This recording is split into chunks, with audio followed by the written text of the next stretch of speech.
शुभ प्रभात।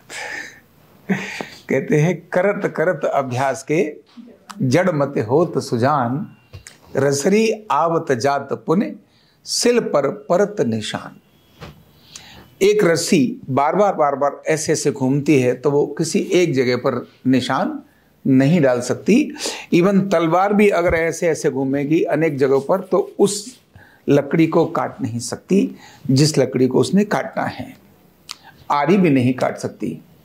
लेकिन एक ही जगह पर जब नियमित अभ्यास होता है तो वह रस्सी जो पत्थर से कमजोर है, पत्थर की चोट लगने पर रस्सी कट जाती है, लेकिन वही रस्सी धीरे धीरे उसी जगह पर काम करती रहती है तो गहरा एक अपना निशान डाल देती है, एक बहुत बड़ा गड्ढा डाल देती है। ऐसे कुएं में जिन्होंने देखा है उनको पता है। यानी कैसी एक आदत हमारे अंदर डेवलप हो रही है, ये बहुत जरूरी है। अगर अपनी आदत ठीक दिशा में डेवलप हो रही है तो समझना कि हम ठीक दिशा में जाएंगे, और ठीक दिशा में नहीं डेवलप हो रही है तो ठीक दिशा में नहीं जाएंगे। सामान्यतः लोग देखे हैं हमने कि दूसरों को सुझाव देने की आदत वाले बहुत अधिक मिलते हैं। अभी नई मुख्यमंत्री बनी है, इसको ये करना चाहिए, प्रधानमंत्री मोदी को ये काम करना चाहिए, अगर वो रूस के साथ ऐसा करता तो ऐसा हो जाता। ऑफिस में भी अगर आए, घर में भी अगर जाएं तो सास बहू तो बड़ी है इसलिए सबको बता सकती है, पर दौरानी जिठानी को बता रही है, ननद उसको बता रही है, ये उसको बता रहा है, वो उसको बता रहा है। ऐसा करने से ज्यादातर अभ्यास रहता है। दोस्तों में भी अगर देखें तो ज्यादातर अभ्यास रहता है। लेकिन जहां हम हैं उसको अपनी तरफ अगर डाइवर्ट कर लें, टर्न कर लें, मुझे कैसा करना है, यह सोच लें मैं और अच्छा इस काम को कैसे करूं। अभ्यास तो अभ्यास है ना, बहुत सरल अभ्यास है, लेकिन मैं कैसा करूं, जब इस प्रक्रिया को डाल लेते हैं तब कहीं से कहीं हो जाते हैं। मैंने अनेक लोगों के ऐसे ही उदाहरण देखे हैं। जो सामान्य सा एक व्यक्ति जिसके बारे में तुलसी के बारे में बताता हूं कि इधर उधर मांगता था, इधर उधर भटकता था, लेकिन एक बार जब उसने एक नाम जपना शुरू कर दिया तो वो रामायण पढ़ना शुरू कर दिया। फिर रामायण पर धीरे धीरे बोलता है। वो दूसरों को क्या कैसे करना ये नहीं बोलता, रामायण क्या लिखी महर्षि वाल्मीकि ने केवल उस पर बोलता है।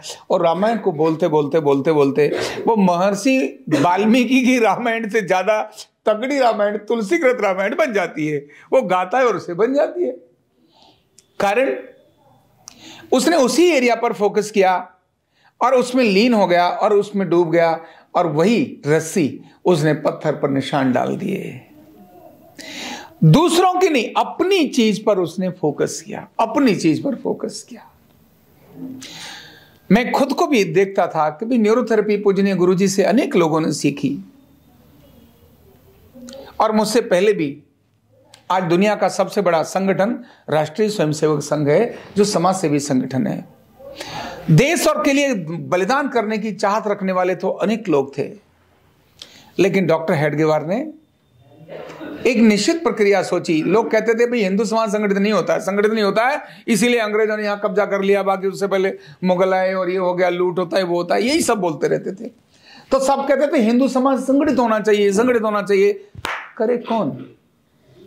हेडगेवार ने कहा ये काम मैं करूंगा। तो लोगों ने कहा 4 मेढक जैसे होते हैं ना, एक तराजू में नहीं रह सकते, इस तरह से इनको इकट्ठा करना बहुत मुश्किल है। एक दूसरे को बड़ा धोते हैं सब पीर, लेकिन धोते हैं बहुत मुश्किल है। तो हेडगेवार ने कहा नहीं, मैं तराजू में गोंद लगा दूंगा जिससे सब चिपक जाएंगे।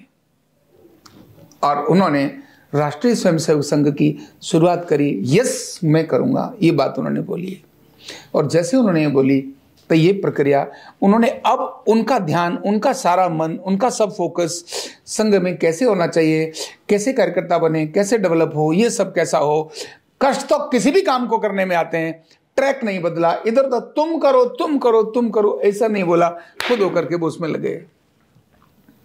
और मैं जब अपने को देखता था कि आखिर न्यूरोथेरेपी में आज यहां सब कुछ हुआ, ऐसा कैसे हो गया। तो प्रारंभ के समय पर जब मैंने सीखा तो आपस में बात करते ही हैं, जहां भी लोग ऑफिस में बैठते हैं, सब जगह बैठते हैं, एक दूसरे की टांग खिंचाई, एक दूसरे अच्छा क्या है ये कम, खराब किसके बारे में क्या है, अच्छा उसने ऐसा किया, अच्छा उसके साथ ऐसा चल रहा है, उसका ऐसा चल रहा है, हमें पता ही था, उसने तो उसको ठोकना ही था, इसने तो उसको रोकना ही था।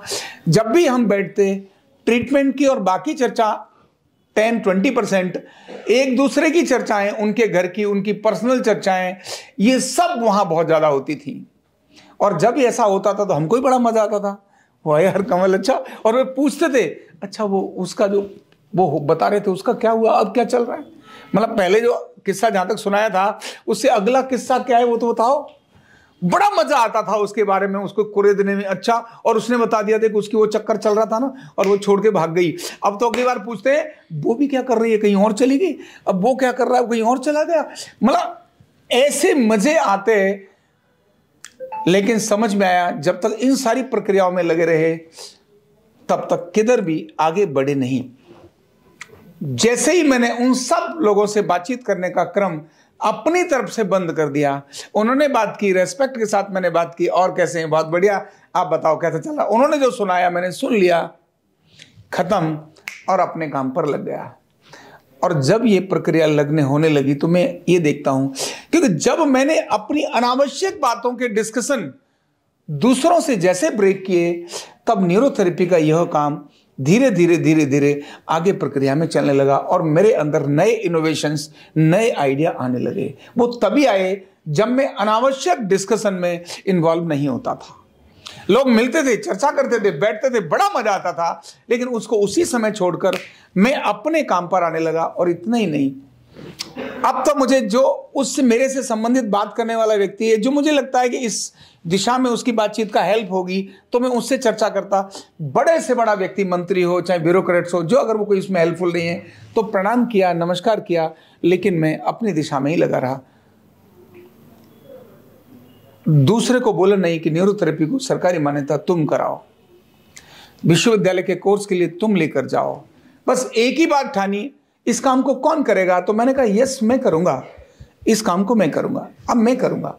तो जब मैंने कहा यस मैं करूंगा, तब मैंने अनावश्यक डिस्कशन की आदत छोड़ दी।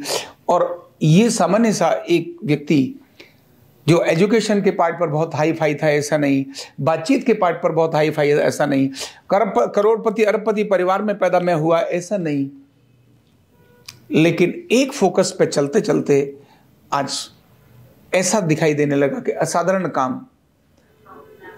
काम वो कंप्लीट हो गया, विश्वविद्यालय का पार्ट बना। ये सिर्फ और सिर्फ एक आदत के कारण से बना। यस, इस काम को कौन करेगा, मैं करूंगा। मैं कभी नहीं कहता कि तुम काम करो, हाँ मेरे नीचे की टीम को जरूर कहता हूं, क्योंकि मेरी जिम्मेदारी है, मैंने तुमको रखा है तुम ये काम करो, मैंने तुमको रखा है तुम ये काम करो, मैंने तुमको रखा है तुम ये काम करो। लेकिन दूसरा जो इस एरिया में नहीं है, मैं कभी उसको नहीं कहता तुम ये काम करो। अगर ये होता है इस काम को कौन करेगा, तो मैं कहता हूं यस मैं करूंगा, और मैं अपनी जिम्मेदारी में लेकर के फिर उस काम को करने की तरफ बढ़ता हूं।